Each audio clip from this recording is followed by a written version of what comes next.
보통 사람들은 교회에 다니는 사람들을 다 똑같을 것이라고 생각을 합니다. 그러나 여러분 생각해 보십시오. 같이 교회에 다니고 있지만 따져보면 교회 안에도 여러 부류의 사람이 있습니다. 저는 세 부류의 사람으로 나눠봅니다. 첫째는 교인이 있습니다. 교인은 뭡니까? 교회에 다니는 사람을 교인이라고 합니다. 그 이상도 그 이하도 아닙니다. 교인, 그럼 교회에 다니는 사람이에요. 두 번째 부류는 신자 혹은 성도라고 하는 부류의 사람이 있습니다. 이 사람들은 예수 그리스도를 나의 구주로 영접하고 믿는 사람입니다. 그런데 예수를 믿기는 믿지만 삶을 간섭받는 것은 싫어하는 사람들이라고 볼 수 있습니다. 그죠? 주님을 믿고 교회에 다니기는 하지만 자신의 삶을 간섭받기 싫어하는 그런 부류의 사람이 있을 수 있습니다. 세 번째는 제자라고 하는 부류의 사람들이 있습니다. 이 사람은 예수 그리스도의 나의 구주로 영접했을 뿐 아니라 이제 온전히 주님을 위해 헌신하고 주님을 닮아가려고 하는 그런 성숙한 헌신된 성도들을 일컬어서 제자다라고 말합니다. 여러분은 이 세 부류의 사람 중에, 즉 교인, 신자, 제자 중에 어디에 속하는 것 같습니까? 오늘 말씀을 통해서 저와 여러분이 좀 더 성숙한 믿음의 삶으로 바뀌어지고 또 내가 현재 어느 수준의 상태에 머물고 있는가를 정확하게 진단하게 되기를 바랍니다. 이왕이면 저희 교회 모든 성도들이 교인의 수준이나 신자의 수준에 머무르지 말고 제자의 자리에까지 들어가기를 간절히 소원합니다. 아멘입니다. 좀 힘들더라도 아멘 해보십시오. 아멘을 안 한다는 얘기는 난 신자로 계속 있을래, 그 얘기로 제가 들려요. 오늘 본문에 세 사람이 예수님을 찾아와서 제자가 되기를 구합니다. 잘 들으십시오. 세 사람이 예수님을 찾아와서 제자가 되기를 구합니다. 내가 주님을 따르겠습니다라는 이 말은 그저 신자가 되겠다는 그런 얘기가 아니에요. 주님의 제자가 되겠습니다라는 그런 마음가짐이에요. 그때 예수님이 대답을 하십니다. 그 대답이 그들에게 주시는 대답이 될 수도 있고 또 실제로 12명의 제자들이 사도라고도 하죠. 그 사도와 제자는 또 다릅니다. 오해하시면 안 됩니다. 이 12 제자에게 주시는 해답일 수도 있겠고 더 나아가서 오늘 예배하는, 오늘 이 말씀을 듣는 우리 모두에게 주는 해답이라고 저는 믿습니다. 과연 주님을 따른다는 것이 어떤 것일까? 에 대한 주님의 해답을 오늘 말씀을 통해 저와 여러분이 듣기를 원합니다. 첫째는 57절, 58절을 읽어보면 길 가실 때에 어떤 사람이 여쭤오되 어디로 가시든지 나는 따르리이다. 예수께서 이르시되 여우도 굴이 있고 공중에 새도 집이 있으되 인자는 머리 둘 곳이 없도다 하시고 그렇게 말씀합니다. 예수님이 길을 가고 있는데 어떤 사람이 예수님을 찾아와서 하는 말이 어디로 가시든지 나는 주님을 쫓아가겠습니다. 어디로 가든지 나는 주님을 따르겠습니다. 라고 얘기했습니다. 좋은 얘기입니까? 나쁜 얘기입니까? 좋은 얘기죠. 그런데 58절에 예수님의 대답이 조금 이상합니다. 여우도 굴이 있고 공중에 새도 집이 있는데 인자는 머리 둘 곳이 없다. 이렇게 대답을 하십니다. 그래, 내가 나를 따르겠냐? 그래, 좋아, 같이 가자. 야, 잘했다. 이렇게 말씀하는 게 아니고, 여우도 굴이 있고 공중에 새도 집이 있는데 인자는 머리 둘 곳이 없다 라고 완곡하게 거절하는 그런 대답입니다. 좀 부드럽게 거절을 하는 그런 의미의 대답을 하고 있습니다. 여러분 보세요. 이 사람 주님이 나를 따라와라 해서 따라간 거예요? 자기가 따르겠다고 간 거예요? 그렇죠. 예수님이 너 나를 따라와라 얘기하지 않았어요. 자기 스스로 나는 주님을 따르겠습니다라고 얘기했어요. 굉장히 귀한 분이에요. 그럼에도 불구하고 주님의 대답은 좀 야박합니다. 또 어떻게 보면 좀 쌀쌀맞다고 느껴집니다. 그런데 주님이 이렇게 대답하신 데는 이유가 있다고 저는 봅니다. 마태복음에도 이 본문과 비슷한 말씀이 나옵니다. 마태복음 8장 19절에 보면 한 서기관이 나와 예수께 아뢰되 선생님이여 어디로 가시든지 저는 따르리이다. 그렇게 말합니다. 즉 어떤 사람이 예수를 찾아와서 내가 따르겠습니다라고 했다고 누가는 말하고 있는데 마태는 그 따르겠다는 사람이 누구냐? 서기관이라는 거예요. 한 서기관이 예수를 찾아와서 예수님이 어디를 가든지 같이 따라가겠습니다 라고 얘기했다는 거죠. 여러분, 서기관은 당시에 상당한 지식을 가진 지식인이었습니다. 그리고 사회적으로도 지위가 높았습니다. 그리고 대부분이 바리새인들 중에서 서기관이 되었습니다. 소위 말하는 율법에 있어서는 누구보다 철저하게 지키는 그런 자들이라고 볼 수 있겠죠. 그 당시 사람들에게 존경받는 인물이 서기관이었습니다. 그러므로 예수님이 입장을 바꿔 생각해 보면 예수님을 따라오는 제자들이 어부 출신, 세리 출신, 전민들 출신들이 아니고 존경받는 인물인 서기관이 예수를 따라오겠다고 하면 예수님께 도움이 되겠죠. 그죠? 자기 제자 가운데 이렇게 좀 유명한 사람도 있다라는 건 꽤 예수님에게 도움이 될 수 있겠죠. 그러나 예수님은 그렇게 생각하지 않았습니다. 예수님은 이 서기관이 왜 예수님을 따라오겠다고 하는지를 알았기 때문이죠. 즉 서기관은 인간적인 출세와 인간적인 영광을 얻기 위해서 예수를 따라가겠다고 하는 거라고 볼 수 있습니다.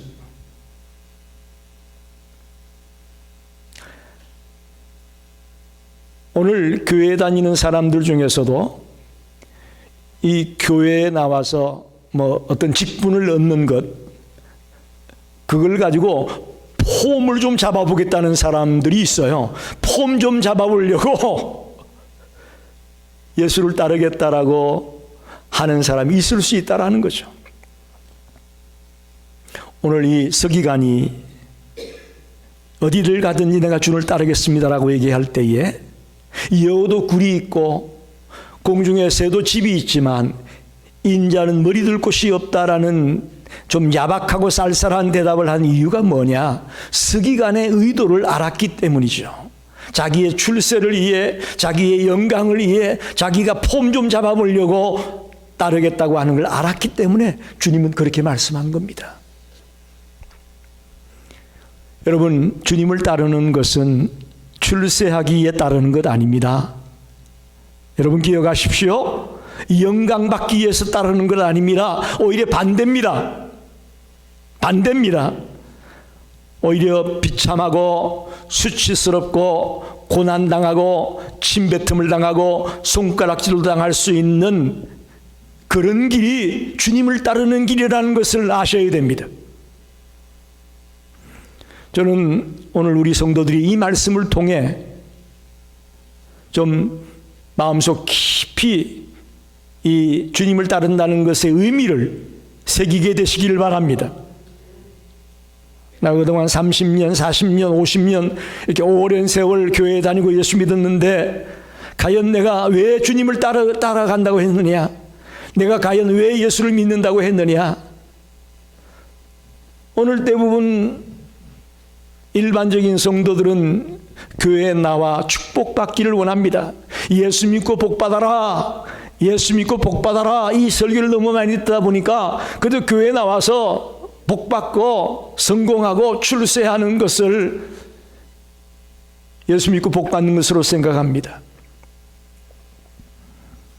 그저 교회 나가면 병도 고칩니다. 교회 나가면 건강해집니다. 물질적으로도 부유해집니다. 또 높은 자리에 올라갑니다. 라는 것으로 축복을 이해하고 있습니다. 그러나 성경적 축복과는, 우리가 생각하는 그런 축복과는 차원이 다르다는 것을 여러분 아셔야 됩니다. 그렇다고 해서 예수 믿는 사람이 이 땅에서 사람들이 누리고 있는 그런 축복은 전혀 없다라는 건 아니에요. 예수 믿는 사람도 분명히 이 땅에 살아가면서 필요한 것들로 하나님이 채워주시고 축복해 주시는 것을 저는 믿습니다. 그러나 그보다 더 중요한 것은 영적이고 내세적인 축복이 우리에게 더 중요한 것을 잊지 마시기를 바랍니다. 여러분, 물질적인 눈에 보이는 이런 현실적인 이 축복이라는 것은 예수를 안 믿어도 얻을 수 있는 방법이 있을 거예요. 그러나 영적인 축복, 또 내세적인 축복은 주님을 믿지 않는다면 절대로 누릴 수 없는 축복임을 믿으시기 바랍니다. 우리에게 얼마나 놀라운 축복이 주어졌는가를 저와 여러분이 알게 되기를 바랍니다. 한번 묻습니다. 여러분 복받은 자인 줄 믿습니까? 우리가 얼마나 영적으로 놀라운 복을 받았고 또 내세적으로 영원한 하나님의 나라라는 하는 엄청난 축복을 받은 자라는 것을 잊지 마십시오. 그건 생각도 못하고 자꾸 눈에 보이는 것 가지고 우리가 따지다 보니까 예수 믿는 사람들이 비실거리고 그저 남들에게 손이나 벌리고 남에게 맨날 의지하는 삶을 살아가는 그런 모습으로 전락되는 것이죠. 아니에요. 여러분 오늘부터 당당하십시오. 여러분 복받은 자예요. 이 세상의 것으로 누릴 수 없는 어마어마한 복을 지금 받은 자예요.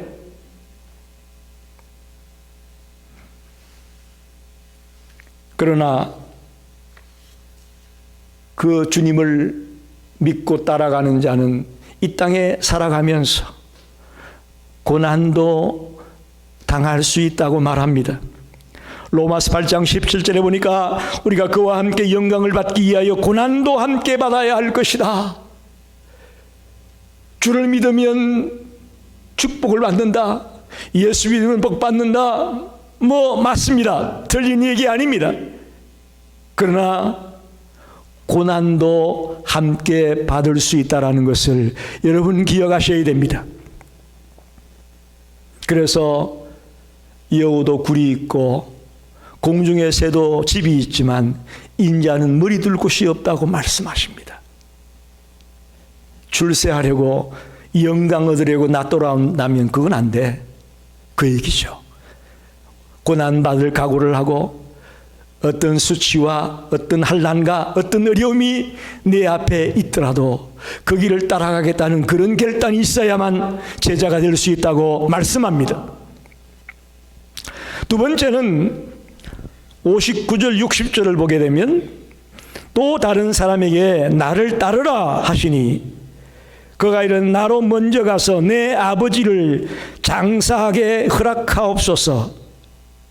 이르시되 죽은 자들로 자기의 죽은 자들을 장사하게 하고 너는 가서 하나님의 나라를 전파하라. 그렇게 말씀합니다. 자, 59절에 와서는 스스로 예수를 따르겠다고 하는 게 아니고 예수님이 불렀어요. 나를 따르라. 첫 번째 사람하고 좀 달라요. 나를 따르라고 예수님이 부르셨습니다. 그러자 이 사람이 하는 대답이 나로 먼저 가서 내 부친을 장사하고 그 다음에 주님을 따르겠습니다. 그렇게 말하는 것이죠. 그러자 60절에 주님의 대답은 죽은 자들로 자기의 죽은 자들을 장사하게 하고 너는 가서 하나님 나라를 전파하라.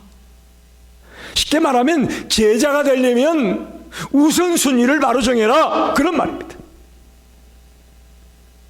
우선순위를 바로 정해라.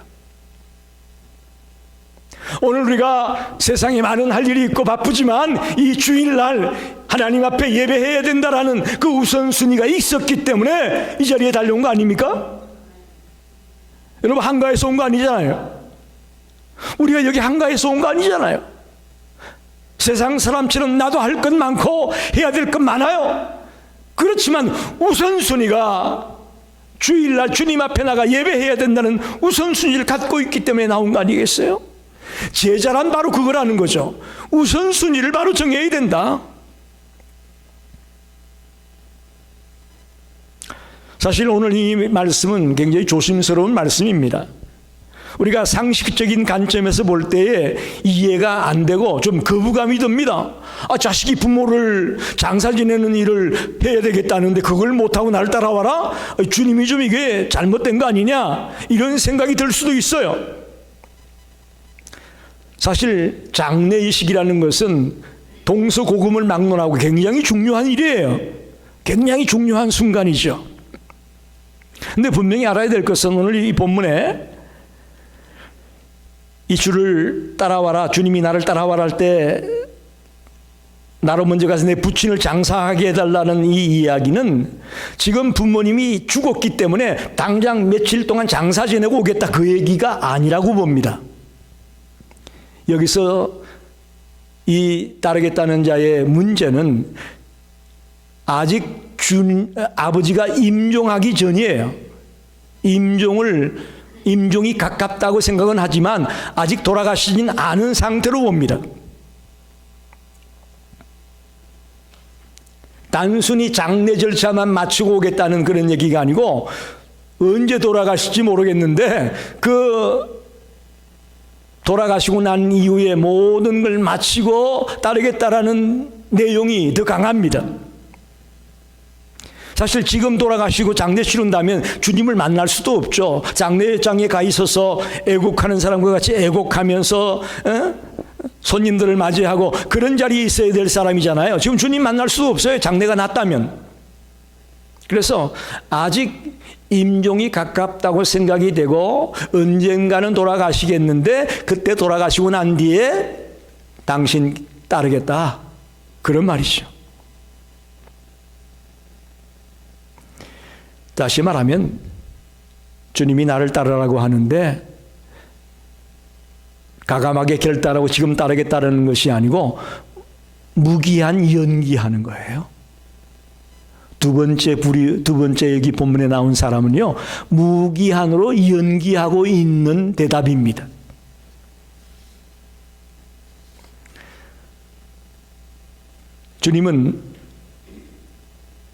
주님을 따르는 일에 있어서 가장 중요한 일이 먼저 그 일을 하기 원합니다. 그래서 우리가 우선순위라고 말하죠. 우선순위를 하나님의 나라를 또 하나님의 뜻을 추구해 나가는 것을 우선순위에 두기를 원하십니다. 우리는 주님을 따르면서 망설일 때가 많습니다. 그러나 주님은 망설이는 것을 원치 않습니다. 쉽게 말하면 부분적인 헌신보다는 온전한 헌신을 주님은 원합니다. 오늘 교회 다니는 분들을 보게 되면 부분적인 헌신은 합니다. 그러나 죄송하지만 온전한 헌신을 하는 자들은 찾아보기가 어렵습니다. 저와 여러분이 가장 우선순위에 두고 포커스를 맞추고 길을 기울여야 될 분은 주님이시라는 것을 꼭 명심하기 바랍니다. 그래서 나를 따라라 할 때에 가장 먼저 주님께 충성하며 주님께 온전히 헌신하겠다는 자세를 보이는 것이 제자의 모습이에요. 여러분, 지금 여러분에게 가장 중요한 게 뭡니까? 한번 물어봅니다. 지금 현재 여러분에게 가장 중요한 일이 뭐예요?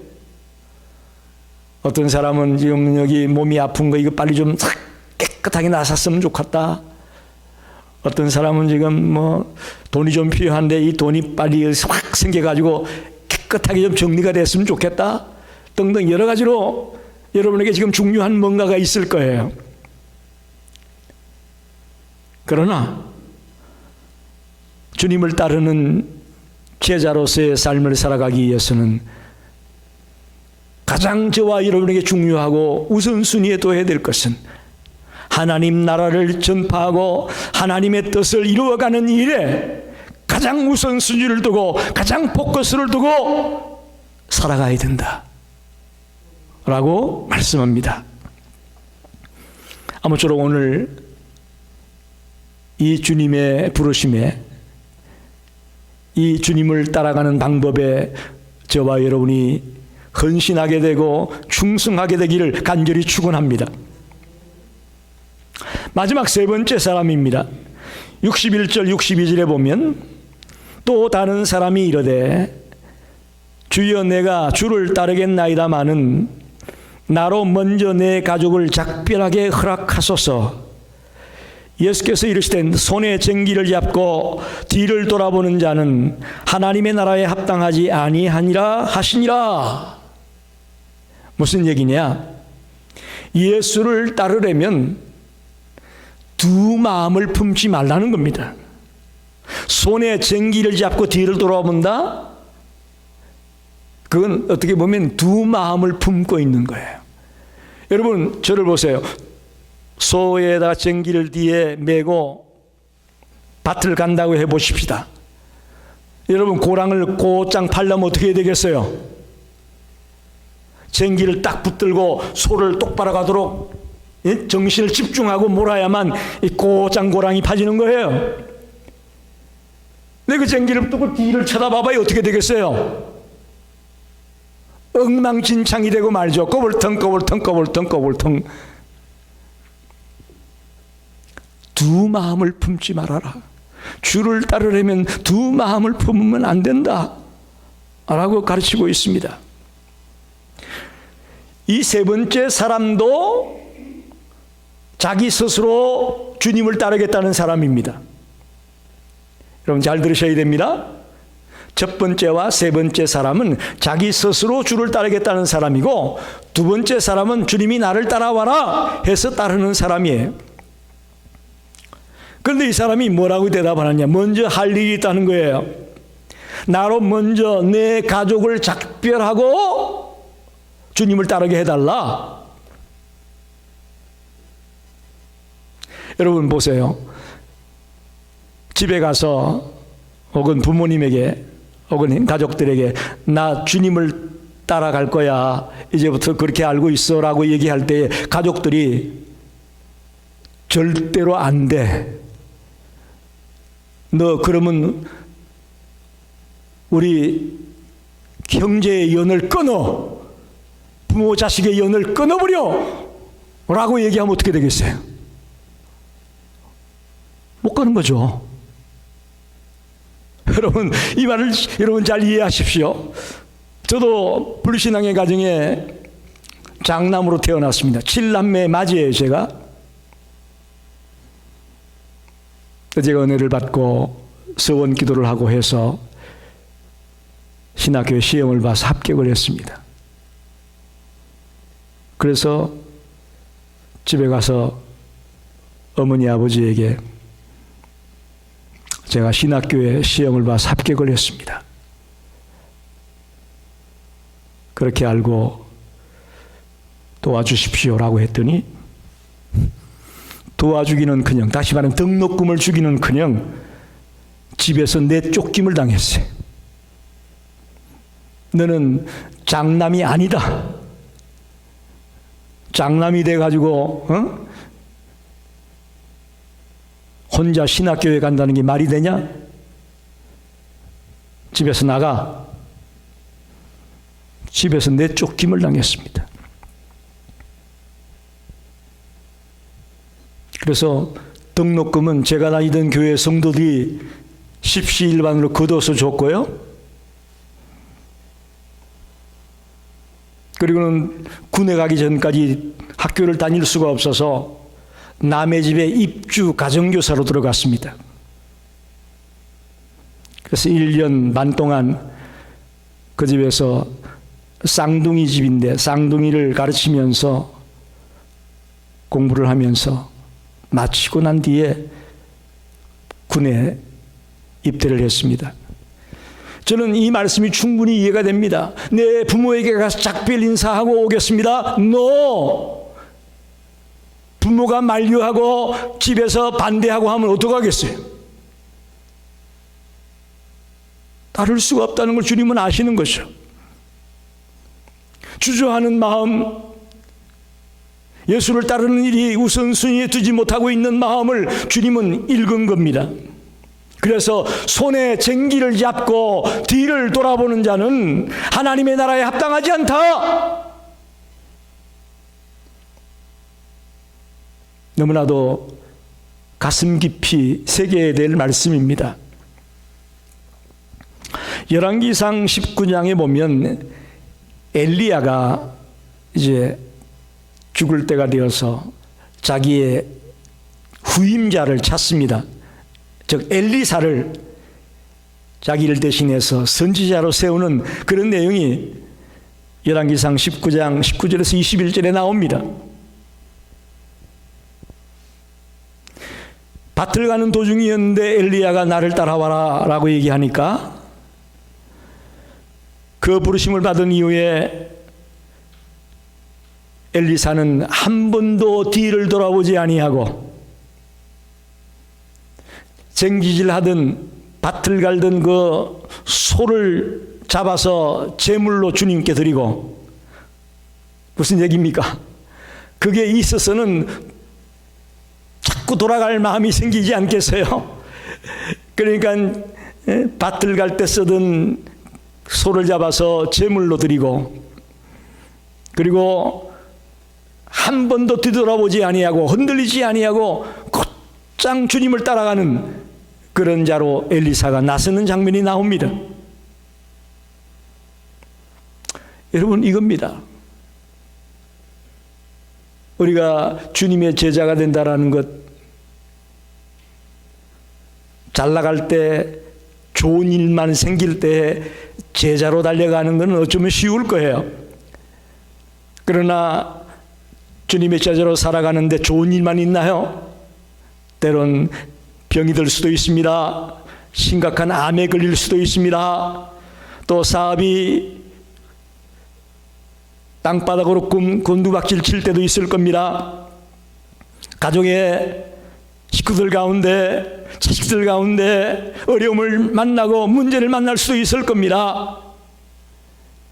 이런 상황 속에서도 손에 쟁기를 잡고 뒤를 돌아보지 아니하고 묵묵히 주님만을 바라보며 걸어간다는 거 보통 일이 아닙니다, 여러분. 보통 일이 아니에요.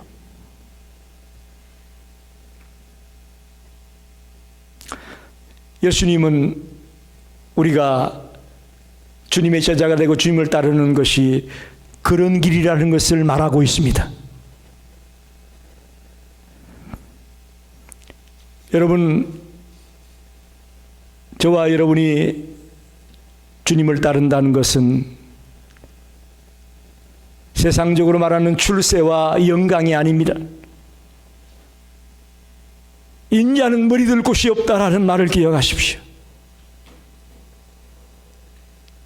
세상 사람들이 생각하는 것 같은 그런 잘 나가는 삶을 누리려고 주를 따를 수는 없습니다. 장사 지내고 나서 따르겠습니다. 죽은 자들로 하여금 죽은 자를 장사하게 하고 너는 하나님의 나라를 전파하라. 죽은 자들로 죽은 자들을 장사하게 하라는 말씀의 의미는요, 죽은 자라는 것은 영적으로 죽은 자들을 말합니다. 주를 믿지 않는 자들, 영적으로 죽은 자들이 이미 죽은 자들을 장사하게 하고, 너는 하나님의 나라를 선포하라. 너는 우선순위를 주님에게 두고 주님만을 따라가라 라고 말하고 있습니다. 부모에게 가서 작별 인사하고 와서 따르겠습니다. 뭔가 민기적거리면서 미련을 남겨두고 시간을 끌고 있는 그에게 손에 쟁기를 잡고 뒤를 돌아보는 자는 하나님의 나라에 합당하지 않다. 두 마음을 품지 말고 마음을 정했다면 그 마음을 굳게 먹고 끝까지 달려가라 라고 말씀합니다. 그 사람이 제자가 될 수 있다. 그 사람이 나를 따르는 자다 라고 말합니다. 여러분, 오늘 말씀을 들으면서 아마 많은 생각이 들었을 겁니다. 그래서 내가 몇십 년 교회 다니고 몇십 년 예수를 믿는다고 했는데, 오늘 말씀이 아멘이 되기보다는 왠지 모르게 마음에 부담이 되고 왠지 모르게 마음에 거부감이 될 수 있을지 모르겠습니다. 그 얘기는 쉽게 말하면 아직 내가 주를 따르는 자가 못 됐다는 얘기입니다.